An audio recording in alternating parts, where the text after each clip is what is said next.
হাতের সাথে আপনারা হাত তুলছেন। হ্যাঁ, একটু মুট করে ধরেন, মুট সারেন, মুট ধরেন, মুট সারেন, মুট ধরেন, মুট সারেন। এবার বেহেশতের বাগান সাজানো নিয়ত করে আঙ্গুলগুলো ফুলের মতন সরান। একটু জোরে নাড়া ধর দেন। অনেক হুজুর হাত তুলে নেয়। আর নামান তো দেখি, মৌলবি হাত তুলে নেয় কেন? এই হুজুর, আপনি হাত তুল। ড্রোন তো হচ্ছে ড্রোন, আর ক্যামেরা হচ্ছে আলাদা। কেন বলেন, কেন আপনি হাত তুললেন না? এই মৌলবি কথা বলো, হাত তুললো না কেন তুমি? এই যে রুমাল ঘুমটা দিয়ে আছে যে, হাত তুললেন না কেন? কেন আপনি হাত তুললেন না? কেন বেয়াদবি করলেন? কি ভাই কথা বলেন আপনারা? জবাব দিতে হবে, আনালে দাঁড়াইতে হবে। আপনি এখানে সিলিন্ডার না হওয়া পর্যন্ত ওয়াজ আরম্ভ হবে না। কোনো ভুল নাই, এটা মনের শয়তানি। কি বলেন আপনি এগুলো? বলেন আপনি কেন হাত তুললেন না? আপনি কামিল পাস, দাওরা পাস, আমার টাইটেল নেই। আসেন, টাইটেল দেখি, আসেন। কারণ দাঁড়ান, এইগুলার কারণে ঝামেলা। আপনি দাঁড়াবেন, না আমি এখান থেকে নেমে দিয়ে আপনার টুটি চেপে ধরে তুলবো। আমার নাম আব্দুল খালেক।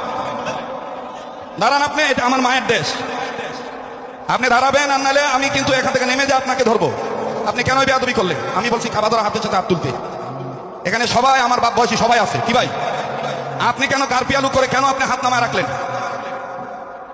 আপনি না সারেন্ডার হওয়া পর্যন্ত এবং ভুল স্বীকার না করলে আমি ওয়াজ শুরু করবো না। এ মাহফিল জমাইতে খুব কষ্ট হয়েছে। এই তুর্কের মতন খুচরা মৌলবীর কারণে ইসলামের এই দুর্দশা। দাঁড়ান, এই কমিটির লোক এখানে কে আছে? ওনাকে যে ওখানে দাঁড়াইতে হবে। উই কে? এখানকার কত বড় শের আমি দেখি। উই কি ন্যাংরা না লুলা না খোরা না হাতকুড়া? অক আজকে সাইজ করবো আমি। এদের মিয়া পরাপরির গোষ্ঠী কি নাই? এখান থেকে লাভ দিয়ে টুটি দিয়ে আসবে ধর্ম মিয়া। দাঁড়ান আপনি, আপনি দাঁড়াইতে হবে। হ্যাঁ বাস, এই দেখো মৌলবি দেখছ? হ্যাঁ বাস, কেন আপনি হাত তুললেন না? নো নো নেবার, আবার মিথ্যা কথা বলেন।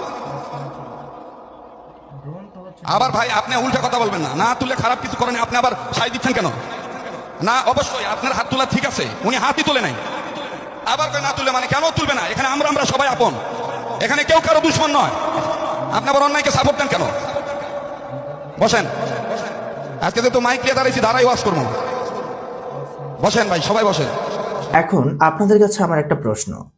তিনি একজন আলেম, যিনি রেগেছেন তিনিও একজন আলেম। একজন আলেম হিসেবে আর একজন আলেমের উপর বা একজন হুজুরের উপর এরকম ভাবে রাগ করা, শত শত মানুষের সামনে তাকে ছোট করা, এটা কি আদৌ ঠিক হয়েছে? এ ব্যাপারে আপনার মন্তব্য কি? অবশ্যই কমেন্ট করে জানাবেন।